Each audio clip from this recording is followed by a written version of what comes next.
And I am just so delighted to welcome to this program so many good people who have a lot to say, a lot to offer. And I cornered Chris Kenney. I said, you've got to come on with me and share with our friends who tune in and watch our webcast. And I'm a big fan of Americans for Prosperity. They're one of the very few organizations that not only are talking but doing, Chris. Yes. And they fit the mold of what we're doing here, a conversation on the call. And there's so much we could talk about, but let's just do one subject at a time. First, before we do that, a lot of people don't know you, so if you could tell them about yourself and a little bit about Americans for Prosperity. Sure, absolutely. Thank you so much for having me on, Kim. I've been meaning to get a chance to sit down with you sometime over the airwaves. And this is a perfect opportunity to do so. So, as Kim said, my name is Chris Kenney. I'm stationed in Southeast Pennsylvania with Americans for Prosperity. So my regions really range all the way from Delaware County up to Lancaster and Lehigh area. So I have the city and everything around it. So I actually started working with Americans for Prosperity. And a week from today will be 1 year I've been with the organization. So yeah, I've been with them for a little while now. Yeah. That background on Philadelphia outside, so they had a good vibe on the pulse of this region. And I got my master's in political science from Villanova. I worked in the State House of Representatives for 2 years prior to this job, and I've been here since, just hopefully doing some pretty good work. Very busy, but it's a good thing. Great. You are out there talking to people, getting good information out there. Right now you're working on the November 6th elections, correct? Yes. Right now, we are engaged full on in our Express Advocacy campaign. We're actually doing a simultaneous hopefully Governor Wagner campaign, and then an anti-wolf campaign right now, primarily based off of their economic issues and initiatives. Awesome, great. Before we jump into it, first of all, let's start with Express Advocacy. Yes. What is that? Sure. So what I can say with an Express Advocacy to someone who's from maybe a little bit outside of the lingo of the Americans for Prosperity or like organizations, very similar to a campaign. Now, an organization like Americans for Prosperity, we do not typically engage either for a candidate, which is very rare. We only tend to do so if they're a champion of our causes. And still rare, but not quite as rare, we may do a negative Express Advocacy campaign. So for us in this type of world, being from a nonprofit or a nonpartisan organization, for us to take an Express Advocacy initiative, it's definitely something that's not 100% in the norm, but when we do it, we think it's really important to do so. And so you're engaged in a campaign right now of Express Advocacy? Mm-hmm. Okay. Yes. You're working very hard, knocking on a lot of doors, calling a lot of people. Yes. Okay. Yeah. So, and in addition to that, we, as an organization, some people are familiar with us. We really do focus not only, like I would say, not only like a typical party would get into their campaign natures, but we really try and have a strong focus on community building and community, and that throughout our entire process. So, doing our door knocking, we're going to be doing our phone, but it doesn't stop there. We have our Wolf is Wrong tour going around the state, which should be coming to the area, I believe, in October and around. We have plenty of other things going on, but like I said, still with that mentality of building a strong community with it. And you know what, Chris? What I appreciate about Americans for Prosperity is they're not in the business of bashing. Yes. They're in the business of informing. And one thing you find, you don't talk to people, it doesn't take you too long, talking to people, is there's a lot of non-information out there. People don't have the facts. They don't know what the record of a lot of these people are because it's not discussed too much anymore in the mainstream media. We don't newspapers anymore. So where do you Sure. get information? And I think America really fills that need So, very, very and nicely. one point that you just brought up is that we really don't get into the vibe of bashing. You know, we have our hashtag Wolf is wrong and everything like that, but we really do try and delineate between personal and professional. You know, and that's kind of hard to do in politics, especially in this day and age. Probably more so than in a long time. But we really do try and differentiate. So you're not going to see Americans for Prosperity, especially AFPPA, going after any personal matters with these. You know, we're strictly trying to focus on the issues. And where we get a lot of our information from, that comes from our headquarters in Arlington, but then also from our team working in Harrisburg in the capital. We have several people.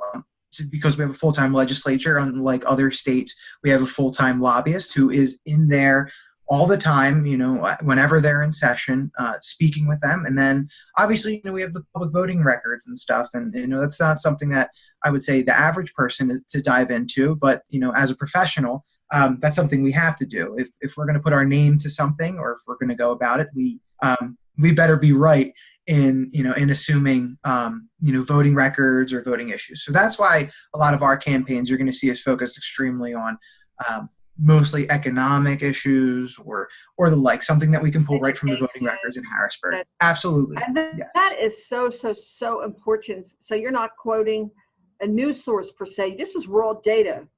This is how the votes are going, what's trending, and you're putting that information together and giving it to the citizens so they can see this is what is actually happening.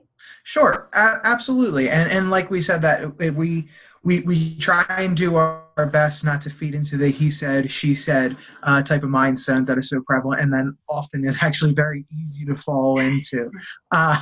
And we really do, and especially myself, like to take pride in when we do hear certain news stories or everything, trying to see the counteract of whether it's, you know, a left site or a right site, seeing the opposing article, because like I like to say a lot of times, there's their side, your side, and the truth, and the truth often lies in between. We like to think one way or the other, but it doesn't always come out that way. But that's we really try and focus on the hard facts of what's going on in Pennsylvania, particularly for AFP Pennsylvania, but then also as a national organization, you know, what's going on in their respective states or what's going on in Washington, D.C. So we really do try and pull from this hard data. It's, of course, you know, we have our own opinions on what we believe economic freedom and everything. So, of course, what we're going to say has a tendency of biasness to it because that's what we believe is right, but we try and do that in the most fair way possible. Yes. And the statistics, if I might add, bear out that bias because when you equip people to care for themselves, look at how much better we're doing right now as opposed to 6 years ago. And the statistics, the facts, the raw data, once again, support that. Sure. I mean, absolutely. I mean, you look at it right now. I mean, even if you drive down the street, you just see help wanted signs in every window. And that's something I mean, I'm 25 years old, so I would say I got a lot of my experience from history and from bouncing off of people that, you know, are trusted sources to me. But no, you could even see, even compared to several months ago, even just a couple years ago, you can see that there is a tendency of an economic boom going on right now. And we really like to pride, and I like to say this a lot, is that if there's a void, something will fill it. And we believe what should be filled by that void is citizens putting money back into their hands, taking the government out of their pocket. Because if the citizens don't fill that void, then the government's going to fill that void. And then as lefties in the government's bankroll, guess who fills that void? We do. So it all kind of trickles down back into us. So it's an interesting way to look at things, but when broken down like that, I think you would find very many people would agree on that. And the proof is there that that's the way it works best. There's a history of it that we can look to, Chris. Mm-hmm. Absolutely. Empowering people is the way to go when people are looking out for their own lives. And it's just natural that, you know, self-preservation for most people kicks in. and you've seen it firsthand. I don't want to digress too much, but with your Bridge to Wellbeing program, Sure. when you teach people skills and empower them, it's a liberating thing. And you've done so much good for people in helping them take their life to the next level and freeing them from codependency, or helping them to make more money, make moves that they thought they never would. I mean, and now that you brought up the Bridge to Wellbeing, one of our many initiatives that kind of differs us from, I think, if you're looking at like a political party or maybe even a lot of other nonprofit organizations like us, for those who aren't aware, the Bridge to Wellbeing is probably it's not a political thing at all. We just kind of go into communities and teach people. We've been doing something in Philadelphia for a while now. Once a month we get down there, we bring in food, we have a breakfast, but also while we're there, we teach people certain skills, just like personal budgeting, or, how to balance your credit, resume, dinner on a dime, working out at home. A lot of these think of because, maybe some of us were in more circumstances where we didn't have to encounter issues, but you don't know what you don't know. So it's a really rewarding experience being able to get down there, not only provide like sustenance when it comes to either food or monetary value to these people, but to provide actual skills to get them to rebuild, however they want to go about things. And I can say from experience, I think as a field director in Pennsylvania, I've probably taken advantage of Bridge the most, because that's one of the things I like more than anything else. And absolutely. And it's like what I said before, it's just another way that we want to get people involved. So whether that's not directly related to expressed advocacy, it's just part of our package in community building. Well, Chris, we one of the things that we want to emphasize here as time goes on here, conversations on the culture. And I've been in the talk industry for a while now, and it's great. It's neat. You get out great information, but after a while, it's like talk. So much talking going on. Sure. And teaching people to do representative government.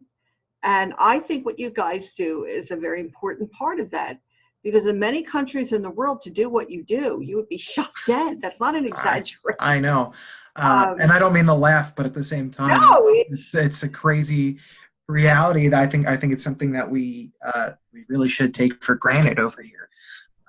We forget that back in the 1600s, when the Pilgrims came over here, the very idea that people could think things other than what you told them to think would get you burned at the stake, thrown into the ocean, all sorts of other wonderful things. Yeah, so, it's 3 or 4 centuries ago, huh? Yeah, so it's crazy, and to say that I am a free speech advocate, and I express that probably a little too much, in how much I taught. What I and something you really hit the point on is educating and really providing people with the tools to be able to go out there and do things. Something that really struck a chord with me a while ago was the idea of silence is compliance.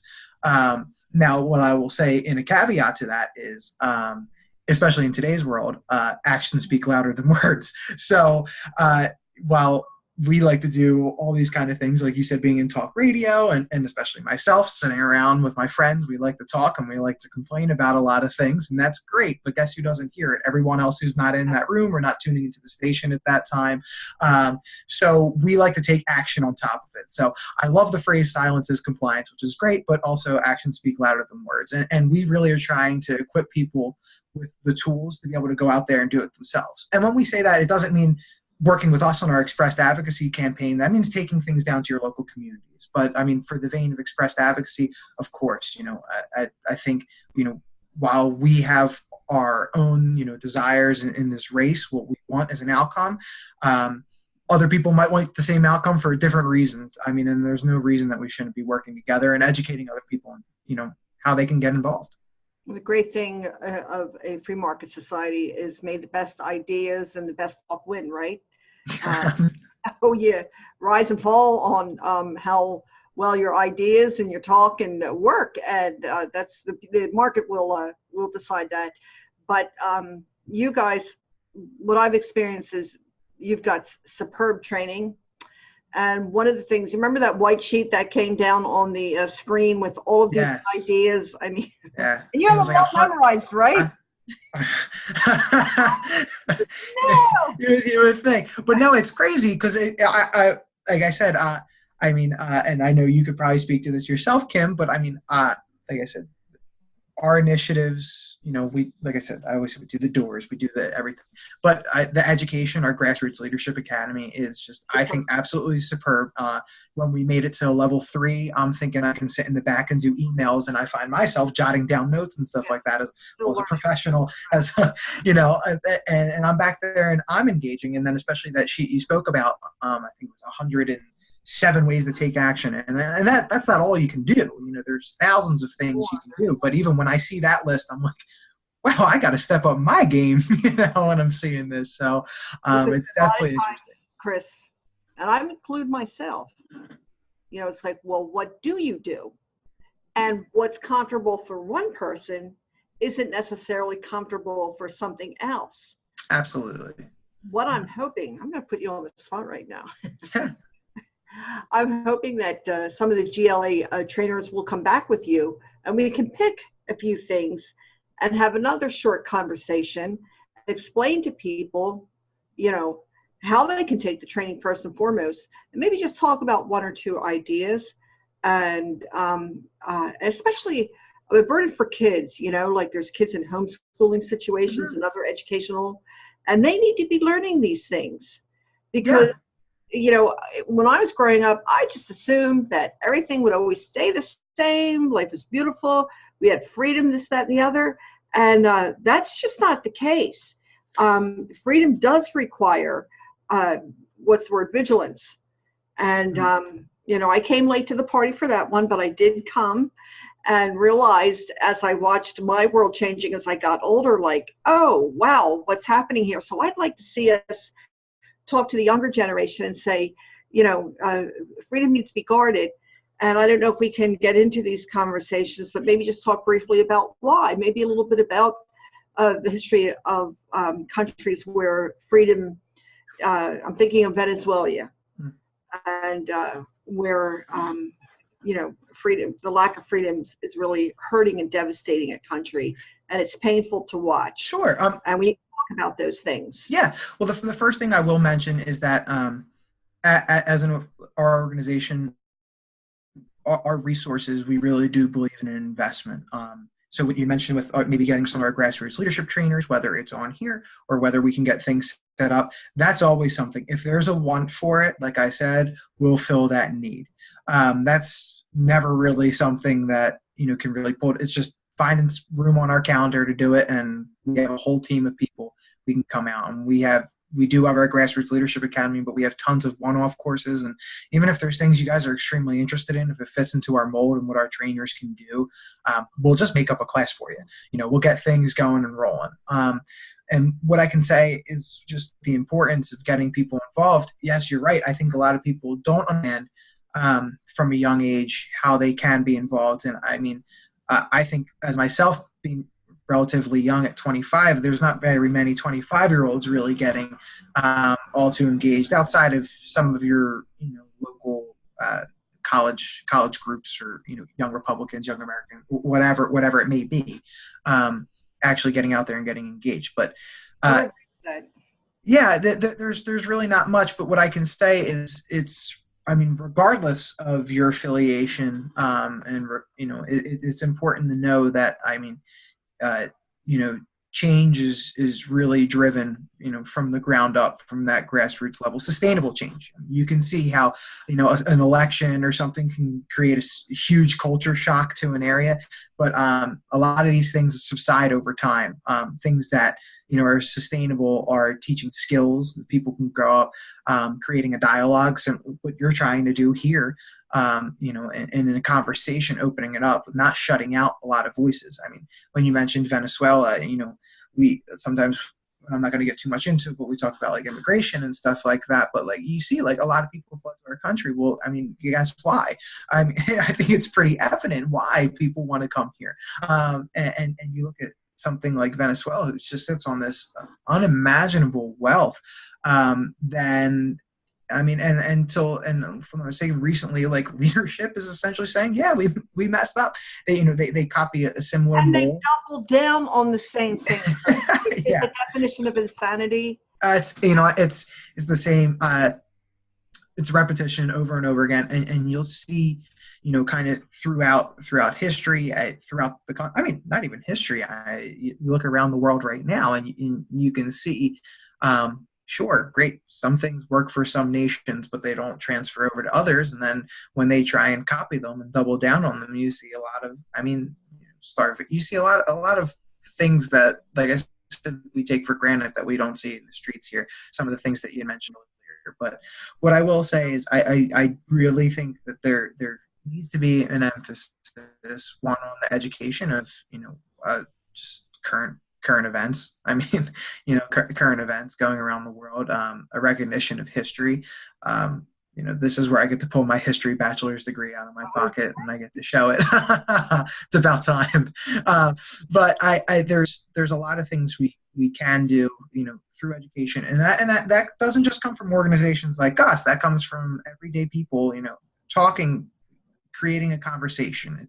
I think, I mentioned to you before, I grew up in an environment that was very, very apolitical. So I know a lot of my backgrounds are my own. And I think, whether it's teachers, whether it's community leaders or whatever, just really need to create a conversation going and let people not be told what to believe in or be told a certain way, but be able to make their own decisions. And then I think once you reach that point, people get, I want to say, cemented in what they believe, but once you reach that point, people really can find a better passion in it because they know their ideals are their own. I mean, that's why I do what I do, every day. I concur with that. And when people are told, it's kind of like when you tell people, well, what's happening with censorship right now? What is it doing to people? It's driving them to conservative, right-sided, Yes. because it's like, why don't they want us to be listening or reading or watching? Sure. Such. And it's kind of scary. And when I say scary, I don't know the book. I understand where but it's scary in the idea of, especially in a nation that really prides itself on the ability of openness and freedom and conversation, that things can be pulled from the woodwork, from years ago or something, and really, really like kind of destroy some lives or worse, organizations. And like I said, I mean, there's the idea of opening up that dialogue. And yes, so of course, I mean, I'm going to say it right now, I think there are bad ideas. There are bad ideas, ones that I don't agree with. But then when you see organizations or maybe even college campuses or so shutting out speech from people, I think, several years ago, the president from Iran was going to speak, and they shut him out. And of course, I'm not going to affiliate with a lot of the things he says, but allowing that freedom of speech coming over here, you're getting words directly from this person. You're being open up to what he believes in. So hopefully you can sit back and you can say, wow, I don't believe in this at all. But if that's never shown, the only thing you're getting is, the word fed from top down, when really it should be from bottom up. We have, especially in this day and age when we have access to innumerable resources, some of them credible, some of them not credible, really shutting that. Made the best ideas win. Yeah, so I mean, really shutting down that idea is the idea of openness and transparency. Really is a downfall of it's a degradation of society, and I frankly, I mean, it's insulting to society, to the what we've built as a nation. But no, it's my two piece on that. No, you're Chris. I couldn't have said it better. And as you're talking, I'm thinking to myself, two different groups use the word change with different intentions. But in your case, because of my experience, my personal experience with Americans for Prosperity, you're talking about a change for the better, teaching people, equipping people to be mobile in life, helping them think for themselves, do for themselves, liberating change, not bringing them under the control of a central government where they just follow dictates, think this, vote this way, do this, go there, and just mindlessly follow without changing. Absolutely. Yeah, go ahead. I'm sorry. No. The trainings, the trainers at Grassroots Leadership Academy do not tell people how to think. They force you to think. Yeah. No. No. I think they really teach you to harness your skills, your critical thinking skills. And that's something that I hope that I've kind of instilled in this area when I speak to people that, we've come to a point where we kind of view things, and it's easy to do this in a black and white, like kind of way. But like one of the things we express, whether it's through our trainings or not, is we really believe in the idea of unlikely allies. We might be on a national tax reform. We might be arch enemies when it comes Monday through Saturday. But hey, on Sunday, maybe we agree on criminal justice reform, or replace whatever with whatever, that shouldn't, push us away. And that's why I think like what you're doing here is extremely admirable, and what we're trying to do. And I mean, this is kind of the goal of our trainings, to get people out and doing things like this. It's really to create a conversation. It's okay to disagree. It's okay if you debate with someone and you lose. You don't lose a debate. If you were wrong, then you learn something new. So it's just the kind of way that we have to approach things. And that's what, like I said, when it comes to change, regardless of your party, regardless of affiliation, at the end of the day, what it really comes down to is us wanting to equip people with the tools to really better their lives. We say it a lot, but it's just really to remove a barrier to opportunity, whatever that is, whether it's occupational licensure, whether it's a plethora of other things. I agree with that, Chris. And we're going to spend the last 5 minutes we have, if we're going to talk to citizens of Pennsylvania. Sure, great. Looking forward to it. Yeah. We there is a yellow van going around called the Wolf is Wrong tour. Yes. And it's not the bashing tour, folks. No. It's getting facts out, because on either Wagner or Wolf, it is very hard to find facts. Is it just me, Chris, or is it very difficult to find debates anymore? Sure. Where you learn and get information? So what I will say with this, and my word on debates are, they're definitely useful to look at. I mean, there's going to be a gubernatorial debate, I believe October 1st. I could be wrong, and I have to double check that.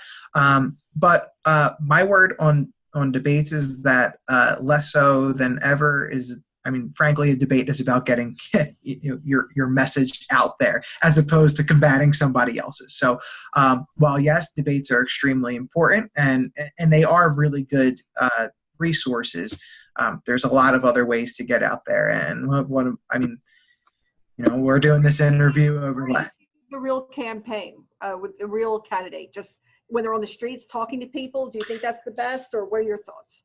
Because the team are like very well. I don't listen.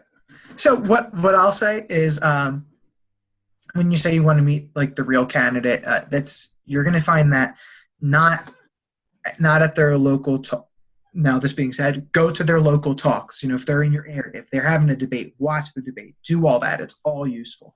But more so than anything else, you're going to see it from their track records. They can say all they want to say, especially when you have two elected officials who are already going against each other for a higher seat like a Senate or governor race. They have voting records out there. They can say they believe in one thing or another, but these voting records are concrete. And yes, they may change their point of view over time, but you can see that.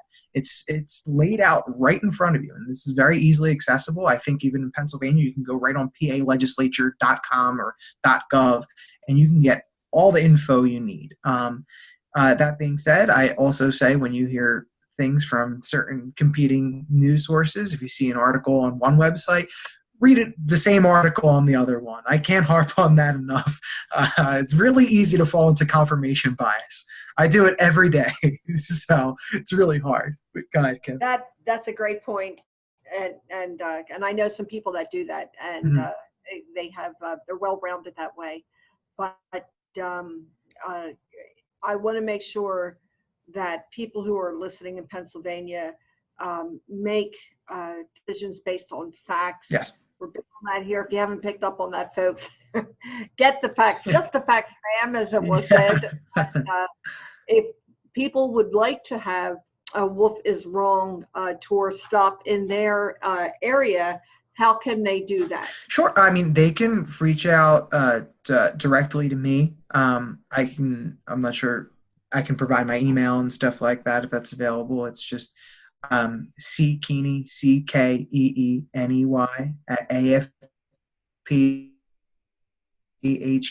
Out to me, and I'll put you in touch with anyone, or I guess either reach out to Kim or anything like that, and it can get put to me, and then we'll try and do our best. And it's not just these things, but even if you guys want to get a phone bank going somewhere, I expressed earlier today when I was talking to some people, we have the technology, we are a resource, we have the funding, we're here to Let's help. stress to our participants in this conversation, those listening and watching, that AFP would support those candidates who are free market candidates. Yes. Who don't embrace a progressive type of idea where it's government control. You're about empowering people. Absolutely. The day is about community, putting people's lives back into their own hands. Okay. Just want to make that clear. Absolutely. And Chris, this was a great start off. Yeah, absolutely. We have a ton more to talk about, but time is precious, and you are putting in lots of time before the election. So we probably won't be visiting with you until after the election. Hope you're still hopefully. Please feel free, reach out, and we want to get as many people engaged as possible. So thank you. You're welcome. Thanks for joining us. And folks, Americans for Prosperity is going to have a big presence at the Pennsylvania Leadership Conference